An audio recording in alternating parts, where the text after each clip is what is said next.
Alam mo ba na ang malaking butas dito sa kahabaan ng Ortigas Avenue ang gagawin sanang pinakamataas na building sa buong Pilipinas?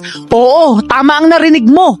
Malamang nakita nyo na din ang malaking butas dito sa Ortigas Avenue. Ang malaking butas na ito ay gagawin sanang building, pero hindi lang basta building. Dahil ito sana ang magiging pinakamataas na building sa buong Pilipinas. Pero bakit nga ba hindi natuloy ang malaking proyekto na ito? Nagreklamo ang homeowner sa Green Hills East Subdivision na umabot pa sa korte dahil ayaw nilang tayuan nito ng building dahil makakaapekto daw ito sa subdivision nila na makakasani ng pagkawala ng kanilang privacy. Pero makalipas ang 10 taon, ang Supreme Court ay nakapagdesisyon na aprubahan ang naturang pagpapatayo ng pinakamataas na building sa Pilipinas. Pero dahil nga nahinto na ito ng 1 dekada, ay nalugi at na-bankrupt na ang kumpanya na magpapatayo sana ng proyekto. Kaya ang nangyari ay hindi na ito itinuloy pa at naiwan na lang itong isang malaking butas na hanggang ngayon ay makikita pa din natin sa Ortigas. Kung natuloy ito sana ang pinakamataas na building sa Pilipinas dahil meron sana itong 77 floors. Ang pinakamataas na building ngayon sa Pilipinas ay matatagpuan sa BGC at meron lamang itong 66 floors. Ginawan ko ito ng documentary video kaya abangan ang ating upload.